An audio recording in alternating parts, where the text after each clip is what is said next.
السلام عليكم ورحمة الله وبركاته. يا مساء الجمال على كل حبايبنا في كل مكان. برحب بكم من جديد، ده من قناتكم قناة يوميات دكتور حمام مصري. دي القناة البديلة يا جماعة خير، ده أول فيديو لنا على القناة إن شاء الله تعالى. هقدم لكم النهارده فيديو قوي جدا عن إنتاج الحمام المحبوس، وإزاي إن أنا أكثف إنتاج الحمام المحبوس، وإزاي إن أنا أقدر آخد منه أعلى إنتاج.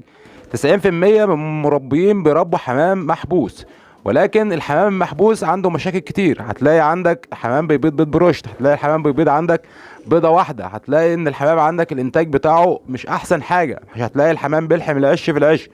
هقول لك على شوية معلومات كتير جدا النهاردة ان شاء الله تعالى تقدر تكثف الانتاج من الحمام المحبوس يكاد يعادل الحمام الطاير. لان الحمام الطاير ما شاء الله تعالى هتلاقي عنده خير ورزق وفضل من رب العالمين، لان الحمام الطاير الحمام اصلا طبيعته ان هو بيطير. فانت لما حبست الحمام فلازم ان انت تقدم له الحياه اللي انا اقول لك عليها ان شاء الله تعالى.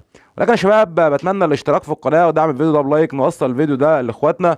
طبعا ديت القناه بتاعتنا البديله ان شاء الله هقدم لكم عليها محتوى قوي جدا جدا جدا. طيب خلينا بس في الفيديو بتاع النهارده عشان انا اقدر اقول لك احنا بنعمل ايه مع الحمام المحبوس، عشان ان انا اقدر اخد منه كثافه في الانتاج واخد منه اعلى انتاج بفضل الله تعالى. اول حاجه يا جماعه الخير، انا لما حبست الحمام حرمته من الطبيعه. طيب ايه الحاجات اللي الحمام بياخدها من الطبيعه عشان ان هو ينتج ويكون انتاجه كويس جدا؟ اول حاجه هو التحديق. التحديق ده يا جماعه خير ناس كتير جدا بتستهزأ بالحاجه السهله ديت، ولكن هي اساس الانتاج.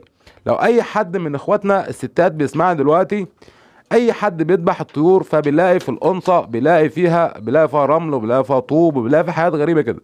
الحاجات دي هي التحديق. خلطه التحديق دي تلاقي الحمام بيقف على السطح، تلاقيه بينقر في السور، بتلاقي الحمام بيقف في الارض الزراعيه، بتلاقيه بياكل في الطين. الحاجات دي مهمه جدا، وكمان بتساعد على الهضم. الطيور ده يا جماعه الخير ملهاش سنان، فالحاجات دي بتهضم او بتساعد على الهضم مع الطيور دي. فانا لما حرمته من الطبيعه فمش عارف ياخد التحديق، فلازم ان انا اقدم له التحديق، ان انا بعمل تحديق يدوي. التحديق ده خلطه تحديد دي سهله جدا ان احنا بنعملها في المنزل. كسر طوب ابيض، طوبه بيضه بتكسرها، طوبه حمراء بتكسرها، بتجيب شويه رمل، بتجيب شويه تراب ارض زراعيه، بتجيب اي قشر بيض عندك بتلمه بتجففه كويس، وبتبدا ان انت تخلط الحاجات دي كلها، تحط عليهم شويه ملح طعام، عندك صدف بحر تمام زي الفل، وتبدا انت تقدمه للحمام المحبوس. مهم جدا جدا ان انت تعمل كده. طيب بالنسبه برضو للحمام المحبوس، لازم كل 3 شهور مره ببدا ان انا اقدم له، كل 3 شهور بديله جرعه ديدان، بديله جرعه ديدان. ليه؟ لان حمام عامه، حمام محبوس او حمام طاير لو عنده ديدان بيبقى الانتاج بتاعه ضعيف، وبتلاقي الحمام بيجيب بيضه واحده، وبتلاقي ان الحمام بيريح بالوقت طويل جدا. ليه؟ بسبب الديدان، لان الديدان ديت بتتغذى على الاطعمه اللي داخله جوف الطيور دي، فبالتالي ما بيبقاش عندك انتاج. فكل 3 شهور لازم بعالج الديدان دي مره. في قلنا عندك البندكس او عندك البندزول، ممكن تجيب بيطري سترات ببرازيل، وممكن تعالج بالشيح. الحاجات ديت كلها تنفع علاج للديدان، ولكن في ناس بتستخدم جرعه الديدان غلط. الطريقه الصحيحه ان انا بستخدم جرعه الديدان ديت يومين فقط لا غير، يومين. بدي لو انا بستخدم بندكس او بندزول ده من الصيدليه البشري، وده افضل حاجه بالمناسبه انا استخدمتها. بستخدم 5 سم كل لتر ميه، بستخدم 5 سم كل لتر ميه لمده يومين فقط. برجع اكرر الجرعه دي تاني بعد 14 يوم. بعد 14 يوم لازم ان انا بكرر جرعه الديدان دي. بفضل الله تعالى مش هتلاقي عندك ديدان نهائي، وهتلاقي عندك الانتاج كويس جدا. يبقى احنا كده قلنا حاجتين، التحديق وان انا لازم بدي جرعه ديدان. الحاجة رقم 3 ان انا لازم بدخل كالسيوم لجسم الطيور دي. طبعا احنا قلنا التحديق كالسيوم، ولكن برضو في كالسيوم ان انا لازم بدخله عشان اكثف الانتاج فعلا. وافضل وقت بدي دي فيه الكالسيوم اول الحمام ما بيحصي، يعني الحمام بقى بيديني الحصوايه بتاعتي، فالحمام عايز بقى الجايزه بتاعته، هو عامل اللي عليه واديني الحصوايه بتاعتي وزي الفل. يبقى الحمام كده عامل اللي عليه. لازم ان انا بعمل اللي عليه بقى انا كمان، بدي النوتي كل انتايه بديها سنتي ببقها ديكال. ده افضل وقت بدي فيه الديكال اول النتايه ما بتحصي، بديها 3 ايام متواصله. طيب لو انا بقى عندي حمام جماعي، بربي حمام جماعي، ومش هعرف ادي بقى كل انتايه سنت ببقها والقصه دي كلها، هقول لك ان انت لو ما اديتش ديكال خالص قبل كده، ادي اول مره 5 ايام متواصله، ادي 5 سم كل لتر ميه، 5 سم لكل لتر ميه لمده 5 ايام متواصله.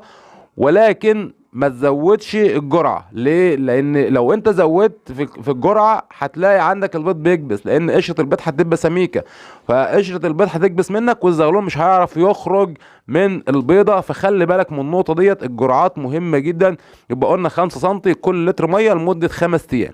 يفضل بقى يا جماعه الخير بعد كده باستمرار ادي كل اسبوع يوم. خصص بقى يوم لنفسك كده، يوم جمعه، يوم سبت، يوم حد، اي يوم بقى مناسب لحضرتك، فتبدا ان انت تدي فيه يوم ديكال. هتلاقي الانتاج عندك ان شاء الله تعالى زي الفل. طيب الحاجه المهمه برضو ان الناس معظم المربيين اللي بتربي حمام محبوس ما بتعملهاش، وهي ان ما بتدخلش اشعه الشمس للطيور. واشعه الشمس دي من اهم الحاجات ان انا لازم بقدمها للطيور عندي. طبعا فيتامين ده اللي بيبقى فيه اشعه الشمس لازم ان انا بدخله المكان عندي باستمرار. طيب هتقول لي انا مش عارف ادخل اشعه الشمس المكان عندي، اعمل ايه؟ في حاجه اسمها الف د 3 اهي، فيها فيتامين د بيعوض اشعه الشمس اللي داخله جسم الطيور. فاجيب فيتامين د هتلاقيه موجود من عند اي بيطري، وابدا ان انت استخدمه كل اسبوع يوم برضو على الاقل. ان شاء الله تعالى هتلاقي عندك فرق في الانتاج. يبقى انا كده عوضت اشعه الشمس. طيب في حاجه فعلا بتعوض اشعه الشمس يا جماعه الخير. سبحان الله، الحياه الربانيه ديت، الحياه الطبيعيه ديت اللي محتاجها النبات ومحتاجها الطيور وحتى الانسان محتاجها، كل كائن حي محتاجها، هي اشعه الشمس. فمهما عملت مش هنعوض اشعه الشمس. فانا يفضل ان انا بحبس الحمام بتاعي في القفصان. الله اكبر، الله اعظم.